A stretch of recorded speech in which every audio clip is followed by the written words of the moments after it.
Banyak orang bertahun-tahun sholat, tapi rasa-rasanya tidak pernah menikmati namanya khusyuk. Apa itu khusyuk, Ustadz? Apakah khusyuk tidak ingat apa-apa? Bukan khusyuk namanya itu. Kalau sholat tidak ingat apa-apa, itu namanya tidur.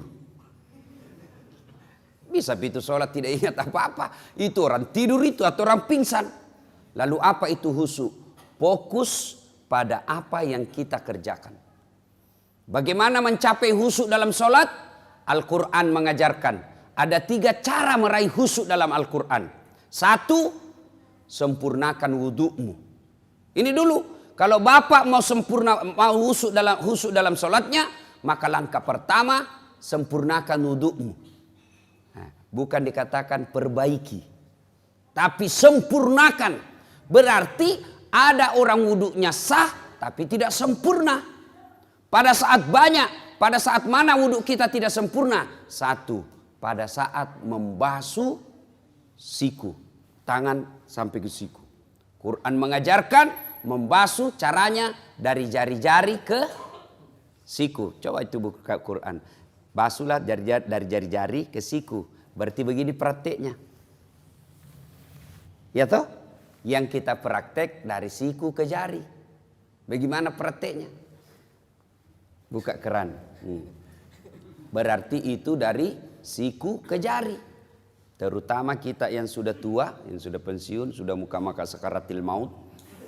Nah itu kalau kita basuh siku, lipat itu sikuta. Kenapa? Karena di belakang ada keriput. Ibu-ibu, coba bandingkan sikunya cucuta dengan sikuta. Bandingkan nih. Sikunya yang anak SMA dengan yang sudah 80 tahun. Bandingkan. Yang anak SMA, biar dia tidak lipat, itu tidak ada keriputnya dilihat. Tapi kita yang sudah tua, pasti banyak keriputnya. Jadi ketika kita tidak lipat kita punya siku, maka pasti air tidak masuk dalam siku. Kalau kita yang sudah muda, masih muda, apa tuh godaannya setan? Dia pakai lengan panjang. Coba pakai lengan panjang seperti ini toh. Cara lipatnya dia cuma begini. Nah, coba lihat. Cara lipatnya begini. 100% tidak sah wudhunya. Kenapa? Tidak nak kena sikunya. Karena ini wajib siku. Maka ketika kau linting bajumu, di atasnya siku. Nah, ini baru betul. Tapi kalau sejajar siku, berarti sikumu tidak kena air, tidak sah wudhumu. Tidak sah wudhu, otomatis sholatmu tidak sah. Nah, ini kalau lengan panjang. Kalau perempuan yang banyak membuat tidak sah sholatnya, tanpa dia sadari akhirnya tidak sah sholatnya gara-gara wudhunya tidak sah. Apa? Lipstick, eyeshadow, dan lain-lain. Apakah namanya itu yang di pipi? Merah pipi. Kalau biru tahu ah? Biru pipi. Nah, lipstick. Bu, lipstiknya terlalu tebal. Akhirnya apa? Bibirnya tidak tersentuh air.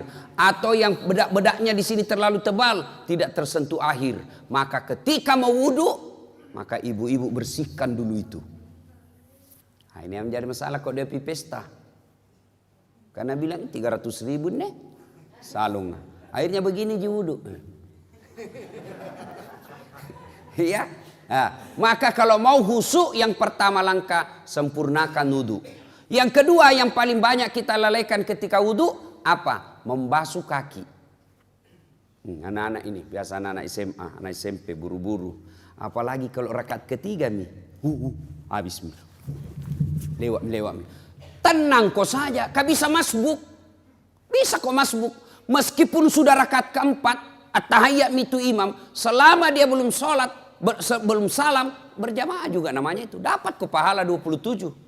Jadi tidak usah kau buru-buru, tidak usah lari-lari. Pas kau lari, begitu sampai pasti kau tidak konsentrasi, poso. Nah, maka tidak usah lari. Tidak usah lari, santai saja. Kenapa? Selama imamnya tidak salam, belum salam, masih kau dapat pahala berjamaah. Jadi tidak usah makin buru-buru. Nah, apalagi yang membuat kita, yang kaki, wudhu, berkaitan dengan wudhu. Kaki. Nah, ini kita biasa tidak sempurna wudhu. Bahkan bisa jadi tidak sah. Apa? Wudhu kakinya nak kasih begini ji. Itu kalau wudhu ada, coba baca rukun wudhu. Paling terakhir itu rukun wudhu, tertib. Apa itu tertib? Mendahulukan yang dahulu, membelakangkan yang belakang. Artinya selesaikan dulu kananmu, baru pindah kiri. Nah, yang kita praktek kanan dulu, kiri lagi, kanan lagi, kiri lagi. Nah, itu orang Bugis bilang majamuta. Nah, selesaikan dulu kanan, selesaikan tuntaskan, baru pindah ke kiri. Tidak usah lagi pindah ke kanan, karena kalau kanan kiri bukan tertib namanya itu. Ya, sudah itu kaki juga. Sempurnakan dulu kanannya, baru pindah ke kiri. Nah, ini yang banyak bisa setan masuk. Ada Nabi pernah katakan, pintu masuknya setan itu kuku. Bertanya sahabat, kok bisa? Karena di kuku kalau kau wudhu, kau buru-buru, pasti tidak masuk celah-celah air di kukumu. Boleh panjang kukumu, dengan catatan kamu harus lebih teliti dan lebih jeli ketika wudhu. Kenapa? Kalau dia panjang, nah, tidak masuk air di sini, tidak sah wudhumu. Maka harus korek-korek. Kan biasa ada satu seperti saya ini satu, panjang-panjang sedikit. Apa tujuannya ini? Seksi kebersihan. Kebiasa sudah kita makan coto, tidak bawa sikat gigi. Nah, itu bagusnya itu kalau ada siwak. Itu siwak bisa dikantong-kantongi, biar tidak pakai odol. Hah? Biar tidak pakai air, langsung kasih masuk saja. Tapi jantung kau orang makan coto di depan kasih begini, kurang ajar kau itu ya. Ya. Nah, ibu bapak, saudara-saudara sekalian. Ya. Bagaimana kalau membasuh kaki dan jari-jari? Sunnahnya jari-jari tanganmu kasih masuk ke jari tangan yang satu. Nah, misalnya kiri yang kita basuh, nah, jari-jari tangan kanan yang masuk. Kalau basuh kaki, jari-jari tangan kita masuk. Baru usap ke belakang. Lalu sampai ke belakang ini kasih begini. Kasih naik. Kenapa? Tumit bisa jadi tidak basah. Apalagi bagian ini Pak. Kalau buru-buru gitu, ini yang paling sering tidak basah. Kalau tidak basah ini Pak, pasti tidak sah wudhu. Tidak sah wudhu, tidak sah sholatmu. Inilah yang Allah jelaskan dalam Quran. Ara'aital ladzi yukatsibu biddin. Tahu tidak kamu pendusta agama? Menurut Profesor Dr. Quraish Shihab yang menafsirkan ayat ini, termasuk diantaranya pendusta agama itu sholatnya dusta. Siapa mereka? Mereka yang lalai dalam sholatnya. Kenapa lalai dalam sholatnya? Mulai dari wudhunya tidak sempurna. Nah, itu pendusta agama kita itu kena. Jadi nanti di akhirat kita bilang, Tuhan, mana pahala sholatku 40 tahun? Nah, bilang Tuhan, memang kau sembahyang tapi tidak sah. Kenapa bisa? Dikasih lihat video tak? Kan itu kita itu Pak, 24 jam ada CCTV. Ini kalau CCTV na mesti keluar kita nak lihat makin. Tapi CCTV-nya Allah namanya Raqib dan Atid. Nah shooting kau terus 24 jam. Biar tidur lagi di toilet. Nanti nak putarkan ke Tuhan. Inikah sholat yang saya ajarkan? Kita bilang tidak ku tahu. Kenapa kau tidak tahu? Nek kasih kau otak. Kau sarjana, kau kaya, bagus, sehat. Kenapa kau tidak tahu? Tidak pernah dengar dakwah. Kenapa kau tidak pernah dengar dakwah? Sepak bola kau begadang sampai pagi. Main game kau begadang sampai pagi. Kenapa kau tidak pernah belajar soal sholat? Nah itu sholat kau pakai 24 jam. Bagaimana sholat kamu bagus Pak? Coba jujur ki bede. Dalam hati tak mau. Jangan kasih naik tangan tak. Pasti malu-malu ki. Jujur maki. Berapa tahun maki sholat? 50 tahun. Ada itu buku di rumah tak, tuntunan dan pedoman sholat 5 waktu? Coba, kira-kira bagaimana kita sholat? Begitu tidak bapak tak, begitu kita lihat orang, begitu kita sholat. Tidak pernah kita baca bagaimana itu sholat. Adik-adik beli handphone, begitu beli handphone, ada apanya? Ada petunjuk penggunaannya. Dan di situ ditulis warna merah. Baca buku pedoman penggunaan sebelum menggunakan handphone. Coba. Itu ditunjuk itu. Ditulis merah. Baca dulu ini buku baru kau buka itu HP-mu. HP saja itu ada buku pedomannya. Apalagi kita sholat. Akhirnya jangan kau heran. 30 tahun kau sholat masih hobi kau makan uang haram. 30 tahun kau sholat masih suka kau bohong. 30 tahun kau sholat masih suka kau maksiat. Kenapa? Karena sholatmu belum seperti yang dihendaki Allah. Padahal Allah sudah jelaskan. Inna sholata tanha anil fasya'i wal munkar. Ayat ini kita sudah hafal semua dari tak kecil. Sesungguhnya sholat itu mampu mencegah kalian dari perbuatan keji dan mungkar. Karena makanya jangan keheran. Kenapa itu rajin nama sembahyang deh? Tapi dede pak gosipna, berarti bermasalah sholatnya. Kenapa itu rajinnya sholat dede sekit namamo? Berarti sholatnya bermasalah. Kenapa tidak? Coba kita lihat sholat kita pak. Orang Bugis bilang pito. Allah. Assalamualaikum. Olahraga bukan? Coba make. Orang saya tanya, kenapa? Karena cepat sekali kalau sholat gitu. Nggak sampai mami kulihat 5 menit sembahyang duhur. Apa nak bilang? Aku hafal mi ustaz. Sini kau dulu. Kalau kau bilang hafal begini mah kau saja. Allahu Akbar. Tuhan bacaannya sama di kemarin. Assalamualaikum warahmatullahi. Sudah mi. Kan itu jadi hafal. Iya toh. Tapi kan bukan itu. Sholat itu ada rukun-rukunnya. Ada tertibnya. Ada syarat sahnya. Yang itu harus kita lakukan. Kalau itu kita ikuti, maka insya Allah hidup kita akan baik. Oke Pak. Jadi kalau ada masalah, jangan cari kambing hitam. Itu saja kita tanya, bagaimana sholatku selama ini. Orang Pak kalau baik sholatnya, husuk sholatnya, tata cara pelaksanaannya baik dalam sholatnya, insya Allah dalam hidupnya juga akan baik. Allah sudah jelaskan, sholat mencegah kau dari perbuatan keji dan mungkar. Mulai saja dari rukun-rukunnya sholat. Mulai dari saja syarat sahnya sholat. Apa syarat sahnya sholat? 1. Bersih dari najis dan hadas. Aplikasikan dalam hidupmu, maka itu orang pasti bersih. Adik-adik saya tanya, sah tidak sholat kalau kita tidak wudhu? Sah. Yang penting tayamum. Tapi tidak semua boleh tayamum. Apa syaratnya? Tidak bisa kena air. Misalnya cacar. Toh? Penyakit tidak bisa kena air. Atau subuh. Kalau kena air subuh-subuh langsung menggigil, tidak bisa bernapas. Poso, asma. Boleh kok tidak, boleh kok tayamum. Ya? Tapi dia tidak wudhu, tidak tayamum, sah tidak? Tidak sah. Berarti orang yang baik sholatnya itu mestinya bersih dalam hidupnya. Tapi kadang-kadang kita lihat ada orang sholat tapi baju sholatnya saja kotor. Kuning bukan, coklat bukan, putih bukan, ada yang begitu. Kudungnya ibu-ibu, coba dikat diam nih. Ada itu yang ada kayak lumut-lumut di sininya.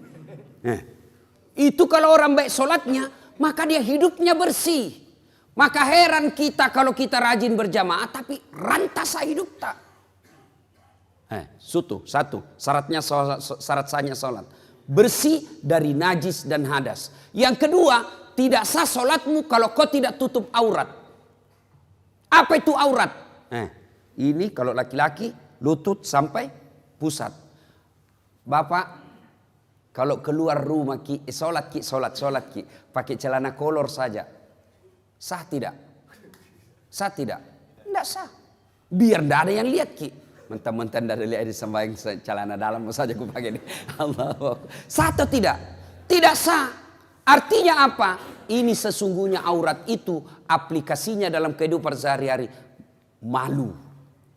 Kan malu orang kalau kelihatan paha tuh. Malu itu ibu-ibu kalau kelihatan dadanya. Malu itu ibu kalau kelihatan keteknya. Kecuali yang keluar anak darah yang kelihatan keteknya. Nah, malu itu sudah putus rasa malunya. Urat-urat malunya sudah tidak ada. Kita laki-laki nasesa. Iya biasa bingung kan lihat itu perempuan. Mau saya tahu kerja sama Kami laki-laki jaga mata, kau cewek jaga akhlak.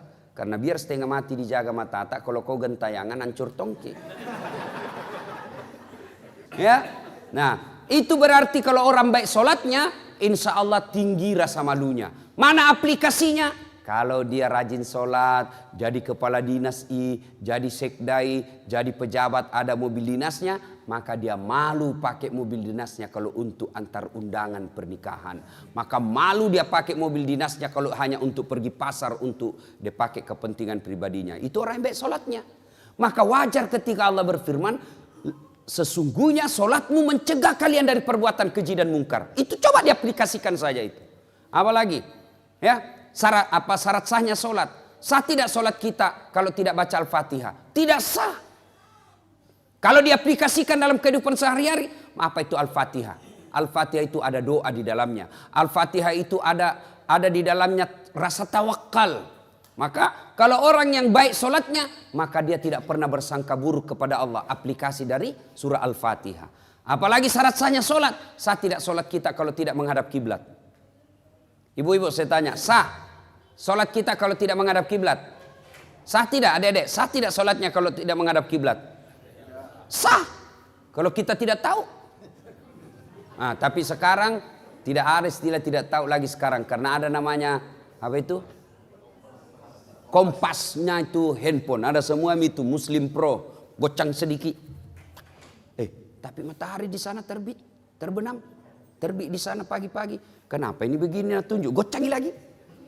Masih nak tunjuk. Berarti soalnya ini kompasmu. Belum diislamkan. Lebih kau lihat itu matahari terbit. Di mana? Lawannya itu. Di mana kalau di atas perahu ki? Nah, tidak dilihat, lihat mana terbit. Oh, di sana terbit. Oh, berarti di sana terbenamnya. Sudah, kau putar perahumu menghadap ke sana. Lagi sholat, tiba-tiba goyang perahu. Jangan tahu, aku goyang-goyang juga begini. Enggak, Pak, sudah lewat yang pertama. Ya, itu yang pertama doa. Ya, yang kedua, cara khusyuk menurut Quran. Satu tadi, sempurnakan wudukmu. Yang kedua, berpakaianlah yang indah. Itu perintah Quran surah Al-Jum'ah. Cuma kita kadang kalau sholat ki, pakaian biasa saja. Nah setan goda ki itu. Coba dia.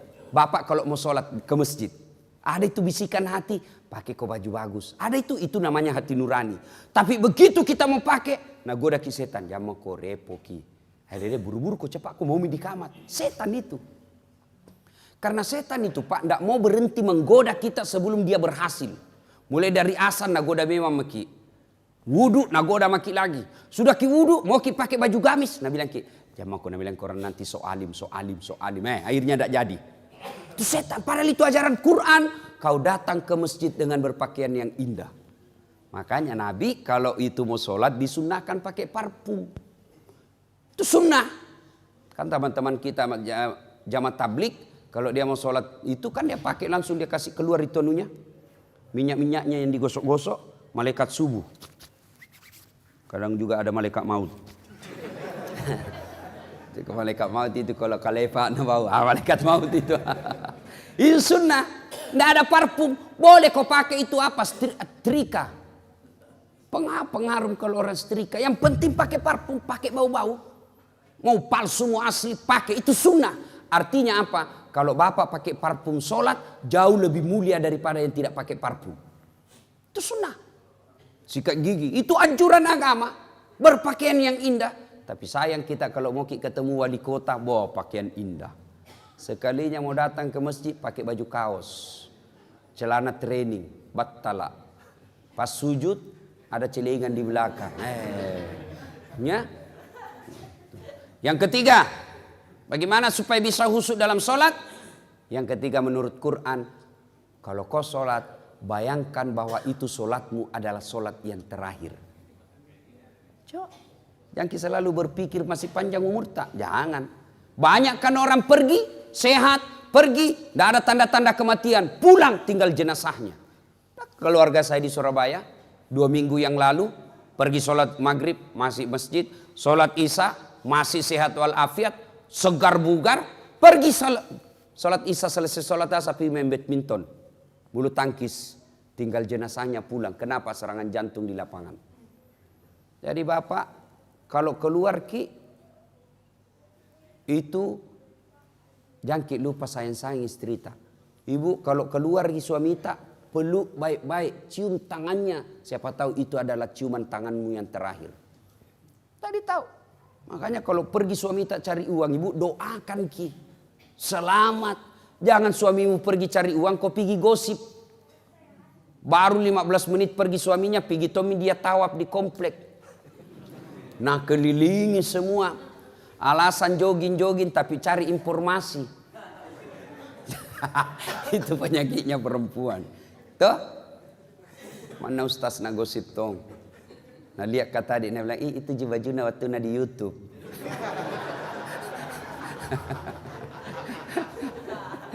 Nah sekarang ada tipsnya lagi.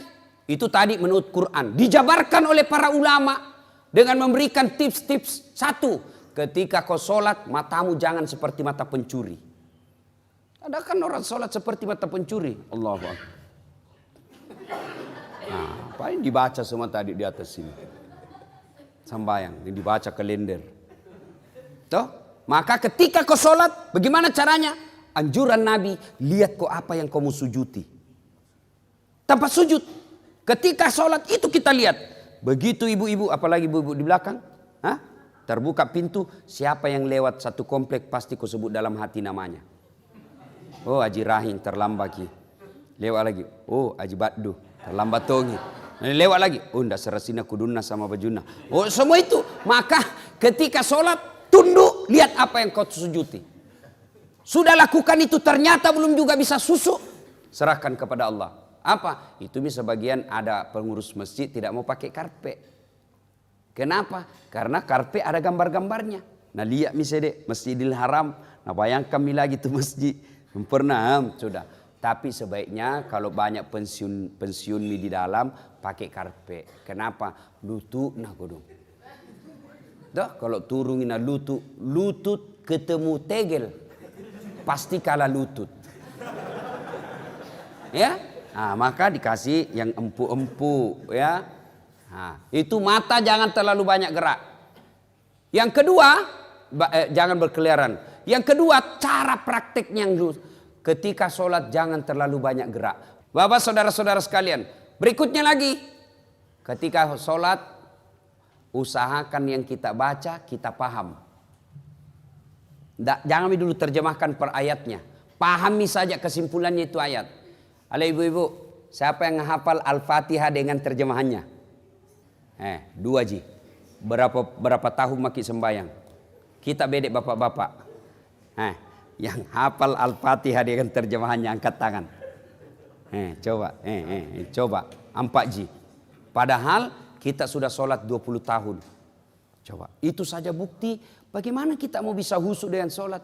Al-Fatihah yang kita baca setiap sholat, kita belum tahu artinya. Paling tidak kesimpulannya saja itu ayat. Maka supaya bisa khusyuk dalam sholatnya, usahakan apa yang kita baca, kita paham ayat itu. Nah ini ya, maka ini doa yang pertama. Allahumma inni a'udzubika min qalbin la yahsha. Ya Allah, lindungilah saya dari hati yang tidak bisa khusyuk. Yang kedua, isi dalam doa ini, Allahumma inni a'udzubika min qalbin la yahsha wa min nafsin la tasba.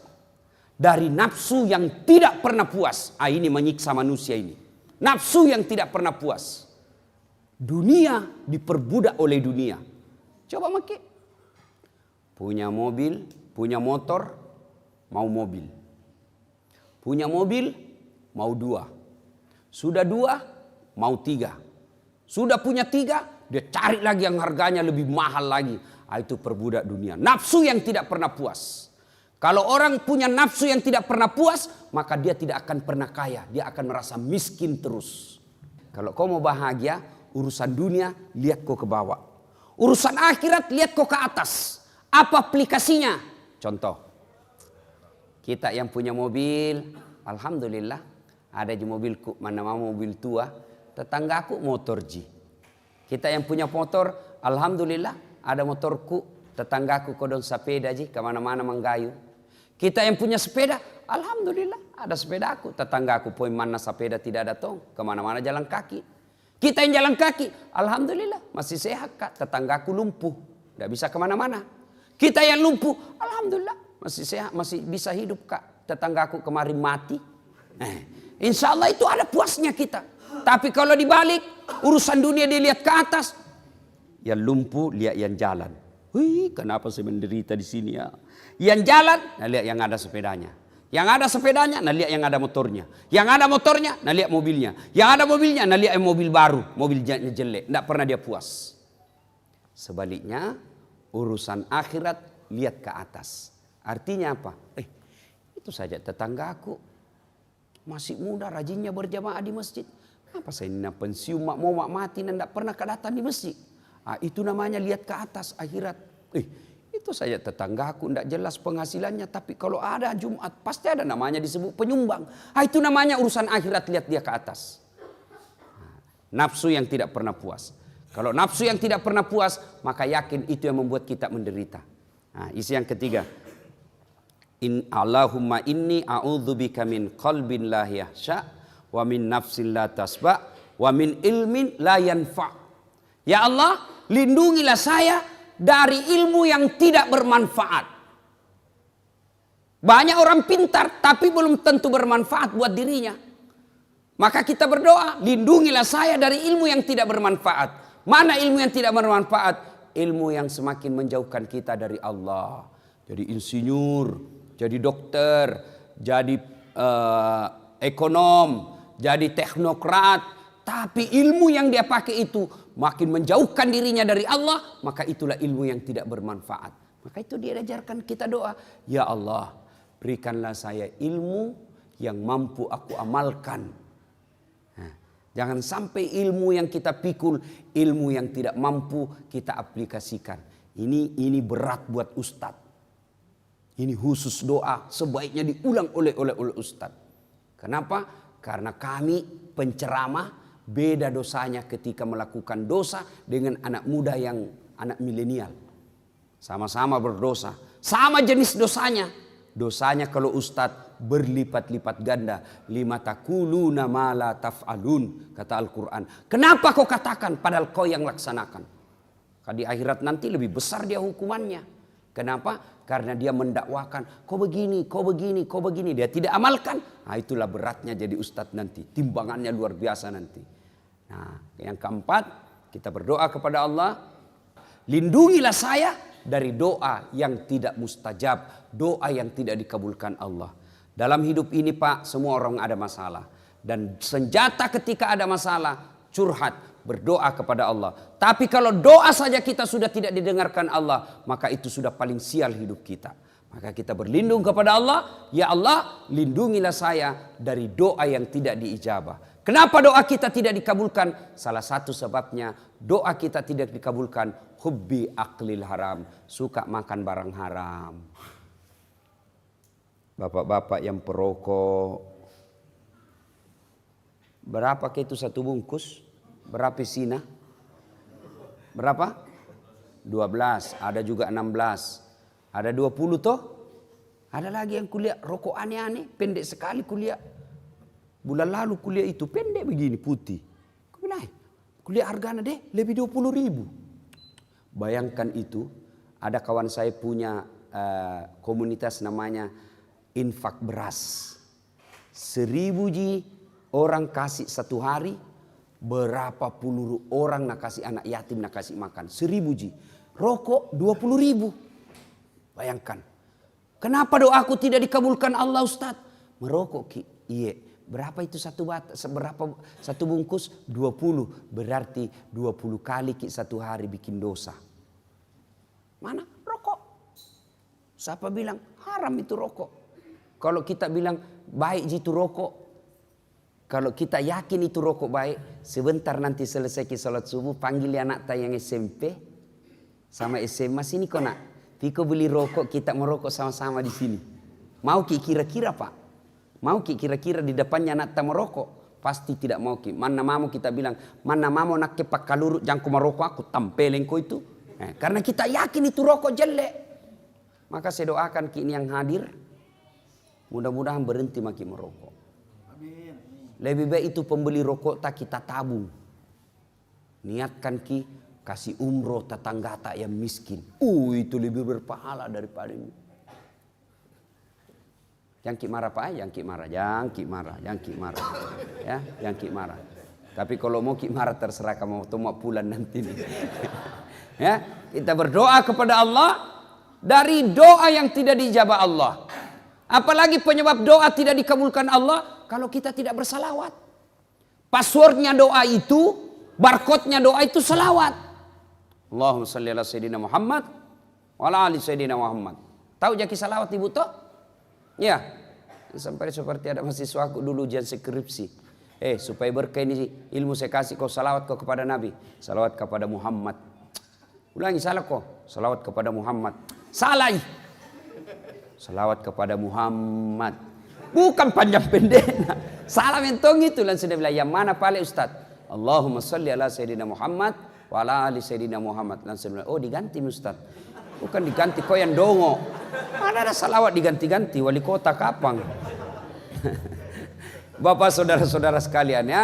Apalagi penyebab doa tidak dijabah Allah. Kalau kita memutuskan persaudaraan. Tetangga ki na serobot tanata. Na ambil pagarta, baku bombe 3 tahun, baku bombe 5 tahun, nah itu menyebabkan doa tidak diijabah. Apalagi selain itu, kalau bapak hobi tetap bermaksiat. Nah, sudah sembahyang, dia tonji yang korupsi. Sudah lagi itu, dia tonji yang berzina. Sudah itu dia tonji yang makan barang haram. Ah itu maka doa tidak dijabah ketika wazalimun la yantaqi, perbuatan zalim yang tidak bisa dia hentikan. Ibu bapak saudara-saudara sekalian, apabila doa ini kita ulang-ulang, ya 5 kali sehari semalam kita ulang-ulang doa ini, masa Allah tidak kabulkan. Kalau kita baik jicarata, kita ikuti pedoman dan tata cara berdoa. Oleh karena itu bapak ibu, kalau ada waktu tak ada rezeki kita bahkan bisa di-download, itu ada buku namanya Pedoman Berdoa. Diajarkan kita bagaimana supaya doa kita diijabah Allah, apa penyebabnya supaya, apa sebab-sebab doa tidak diijabah. Maka kalau kita sudah lakukan sunnah-sunnahnya, kita hindari apa larangan-larangan Allah, lalu kita berdoa sesuai yang diajarkan Nabi, maka Allah janji, ud'uni astajib lakum. Berdoa kau kepadaku, pasti saya akan kabulkan. Sebagai motivasi, akhirnya suatu kali Nabi bertanya selesai sholat. Selesai salat subuh, Nabi balik bertanya, saudara-saudara sekalian, siapa di antara kalian yang mimpi tadi malam? Semua diam. Nabi menjelaskan, semalam saya mimpi, saya dibawa jalan-jalan masuk ke dalam surga. Saya diperlihatkan oleh Allah, ada hamba Allah dikasih hadiah masuk surga yang banyak sekali hadiahnya. Lalu dia bilang, ini orang dikasih hadiah, ya Allah, banyak betul ini hadiah kau kasih kak. Ibaratnya pahalanya cuma 5, Allah kasih 5.000. Banyak betul ini ya Allah. Kenapa bisa banyak begini? Allah sampaikan, ketahuilah hambaku, itulah doa-doamu yang tidak kukabulkan ketika kau hidup di dunia. Karena saya tahu kalau saya kasih kau itu doamu, kau tidak mampu memikulnya. Maka saya dulu berdoa, ya Allah mudah-mudahan saya menang wali kota 2013. Ternyata bukan kalah, cuma yang menang lebih banyak suaranya. Allah tahu, dah saat tidak bisa kau pikul itu amanah, kau tidak usah. Kau lebih jadi penceramah, keliling kau kemana-mana. Allah tahu. Ya Allah berikan saya kekayaan. Doa sudah disampaikan. Tata caranya sudah dilaksanakan. Sunnah-sunnahnya kita lakukan. Menyebabkan doa cepat dikabulkan sudah dilakukan. Kok tidak dikasih? Berikan saya mobil. Allah tahu, bu, kalau ada mobil tak, nah pakai suami tak selingkuh, akhirnya kawin lagi. Mana kita suka ibu? Pasti kita bilang, Jami ada mobilku deh, daripada ambil orang istriku, suamiku. Begitu. Kenapa saya tidak lulus? Sudah mau berdoa. Allah tahu bukan di situ tempatmu yang terbaik. Jangan pernah sangka buruk. Ya, mudah-mudahan ada manfaat. Lebih dan kurangnya mohon dimaafkan. Sebelum kita akhiri, mari kita kirimkan suratul Fatihah kepada Rasulullah Muhammad SAW. Khasiat dan keutamanya untuk orang tua kita masing-masing. Al-Fatihah.